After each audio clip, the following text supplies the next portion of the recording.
अभी मैं आपको वेक्टर्स को ऐड करना सिखा चुका हूँ। 2 वेक्टर्स को ऐड करना तो हम पहले ही सीख लिए थे। 3 वेक्टर्स को ऐड करना भी, 4 को भी, बहुत सारे वेक्टर्स को ऐड करना सीख लिए हैं।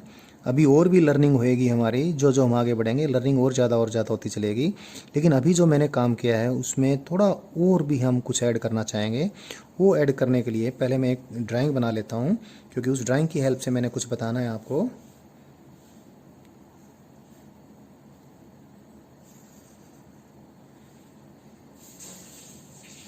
मैंने कोई ट्रायंगल बनाई, इस ट्रायंगल के अलोंग मैं 3 वेक्टर्स लेता हूँ और हेड टू टेल ऑर्डर में लेता हूँ, और हेड टू टेल ऑर्डर में मैग्नीट्यूड एंड डायरेक्शन समेत मैं रिप्रेजेंट कर देता हूँ। सपोज हमारे पास ये पी वेक्टर का रिप्रेजेंटेशन है, ये क्यू वेक्टर का रिप्रेजेंटेशन है, और ये आर वेक्टर का रिप्रेजेंटेशन है। और अभी मैंने बार बार ये बात रिपीट की थी, 3 वेक्टर्स को हेड टू टेल ऑर्डर में मैग्नीट्यूड एंड डायरेक्शन समेत हम रिप्रेजेंट करते जाएं और ट्रायंगल बन जाए तो रिजल्टेंट 0 बन जाएगा।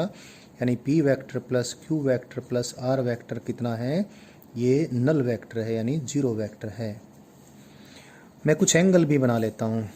पी वेक्टर और क्यू वेक्टर के बीच जो एंगल है, सपोज ये एंगल है गामा, और सपोज क्यू वेक्टर और आर वेक्टर के बीच जो एंगल है, क्यू वेक्टर की डायरेक्शन ये, आर वेक्टर की डायरेक्शन ये, सपोज ये एंगल है अल्फा।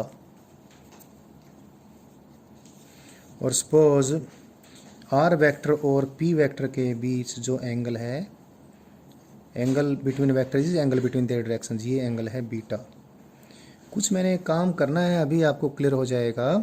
और मैं ये भी बोल देता हूँ कि ये जो ट्रायंगल है, इस ट्रायंगल को मैं ए बी सी नाम भी दे देता हूँ। Let me name it A B C, ऐसे मैंने नेमिंग भी कर दी इसकी। अब एक काम और करूँ, मैं इन 3 वेक्टर्स को मैं एक बार कोइनिशियली भी ड्रा कर देता हूँ।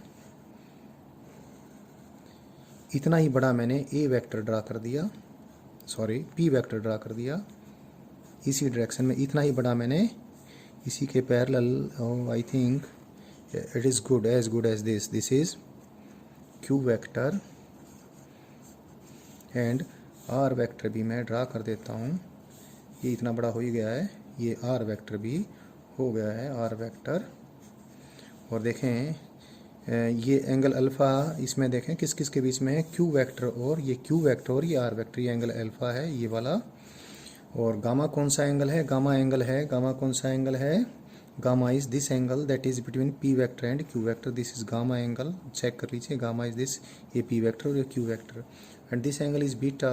बीटा किसके बीच में है, पी वेक्टर और आर वेक्टर के बीच में। पी वेक्टर कहाँ पर है और आर वेक्टर कहाँ पर है। तो अब मैं कुछ इस प्रकार की बात कहूँ कि if 3 vectors are coinitial and the resultant is 0, तो ऑब्वियसली अगर उनको हम हेड टू टेल ऑर्डर में ड्रा करेंगे तो they will make a close triangle. बल्कि मैंने पहले ही क्लोज ट्रायंगल बना कर ये इसमें से ड्रा करके बताया है। तो भाई एक बहुत इम्पोर्टेंट रूल हमारे सामने आने वाला है, एक थ्योरम हमारे सामने आने वाली है, उसको मैं सिखा पहले रहा हूँ आपको और बताऊँगा। सिखा पहले रहा हूँ और फिर बोलूँगा, पहले उसका डेरिवेशन कर रहा हूँ। बल्कि अब आप एक चीज़ देखें कि ये जो साइड है हमारे पास, ये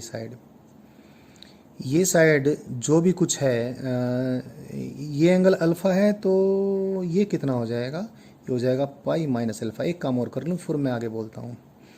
और ये एंगल कितना हो जाएगा, ये एंगल हो जाएगा, ये एंगल अगर गामा है तो ये पाई माइनस गामा हो जाएगा, ये एंगल बीटा है तो ये पाई माइनस बीटा हो जाएगा। अभी sine law of a triangle आपने पहले जान ही लिया, जब आपने मैथमेटिकल टूल्स ट्रिग्नोमेट्री वाला पार्ट किया होगा तो sine law of a triangle, cosine law of a triangle, projection formula, ये सब आपने पढ़ लिया है। Sine law of a triangle में आपने एक चीज़ देख ली थी, क्या, side of the triangle, triangle की ये साइड किसको रिप्रेजेंट कर रही है, पी को। साइड ऑफ ए ट्रायंगल, आपने sine law of a triangle देखा था, तो आपने ये देखा था कोई ट्रायंगल थी, मैं उसको आपको रिपीट करके बता देता हूँ। कोई ट्रायंगल है ए बी सी, इसके ABC पे ना जाना आप, वैसे आप देख लें। इसके ABC से मैं साइड को इस प्रकार से नहीं लिखूंगा, P और Q और R के फॉर्म में लिखूंगा।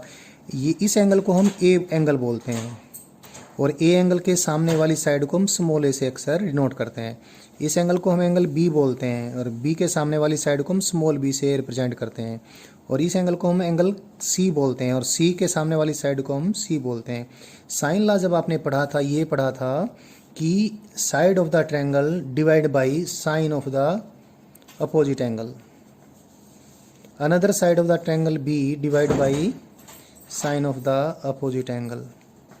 Another side of the triangle divide by sine of the opposite angle. इसको साइन लॉ ऑफ ट्रायंगल बोलते हैं।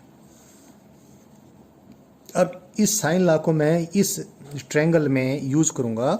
जो ट्रायंगल क्या है, जिन वेक्टर्स का रिजल्टेंट 0 है उन वेक्टर्स को हेड टू टेल ऑर्डर में मैग्नीट्यूड एंड डायरेक्शन समेत रिप्रेजेंट कर दिया, तो क्लोज ट्रायंगल जो बनी थी वो।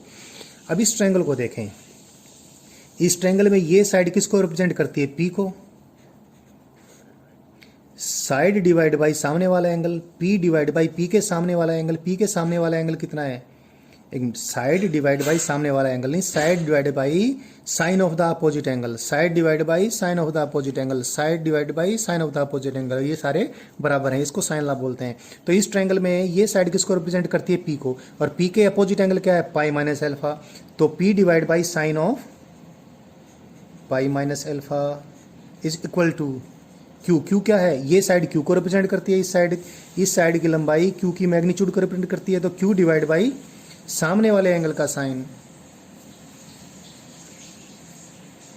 और ये साइड जो R है ये किसको रिप्रेजेंट करती है, ये जो साइड है किसको रिप्रेजेंट करती है, R की मैग्नीट्यूड को। तो इस साइड की लंबाई क्योंकि R को रिप्रेजेंट करेगी, तो this is R divide by opposite angle का sign.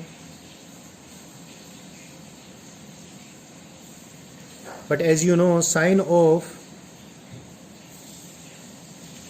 Pi minus alpha is sine alpha. तो ये क्या आ गया, P divide by sine alpha is equal to Q divide by sine beta is equal to R divide by sine gamma. एक बहुत important theorem है, इसको लेमीज थ्योरम बोलते हैं। This is called Lami's theorem. Lami's theorem, LEMI, Lami's theorem. मेरे पास pen की ink खत्म हो गई है, लेने जाऊंगा तो टाइम लग जाएगा, आप वैसे ही जान ले। LEMI, Lami's theorem, right. Lami's theorem मैंने पूरा आपको बता दिया, एक बार आप ध्यान से देख लें।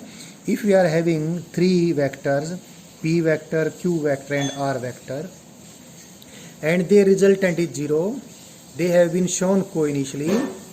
P के अपोजिट एंगल अल्फा है, Q के अपोजिट एंगल बीटा है, R के अपोजिट एंगल गामा है। तो यदि इनका रिजल्टेंट 0 है तो P divide by opposite angle का sine is equal to Q divide by opposite angle का sine is equal to R divide by opposite angle का साइन।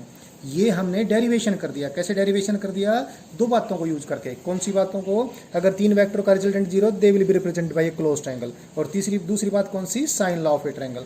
तो sine law of a triangle और 3 वेक्टर का resultant 0 है तो वो triangle बनाएंगे। उस बात को यूज करके हमने एक थ्योरम प्रूव की, और ये थ्योरम बहुत इंपॉर्टेंट है, आपको याद रखना है। इसको लेमीज थ्योरम बोलते हैं। और क्या है लेमीज थ्योरम? लेमीज थ्योरम ये है कि अगर 3 वेक्टर्स का रिजल्टेंट 0, तीनों को हमने को-इनिशियली रिप्रेजेंट कर दिया है। P वेक्टर के सामने 2 वेक्टर्स के बीच एंगल अल्फा है, Q वेक्टर के सामने 2 वेक्टर्स के बीच एंगल अल्फा बीटा है, और R वेक्टर के सामने 2 वेक्टर्स के बीच एंगल गामा है। तो P divide by sine alpha is equal to Q divide by sine beta is equal to R divide by sine gamma. तो लेमीज थ्योरम को हम यूज करेंगे वेक्टर्स को स्टडी करते वक्त, और वेक्टर्स की स्टडी मतलब पूरे फिजिक्स की स्टडी। तो पूरी फिजिक्स में हम बार बार लेमीज थ्योरम यूज करने वाले हैं। मैंने लेमीज थ्योरम आपको बता दिए, ये आपने अच्छे से लर्न कर लेनी है।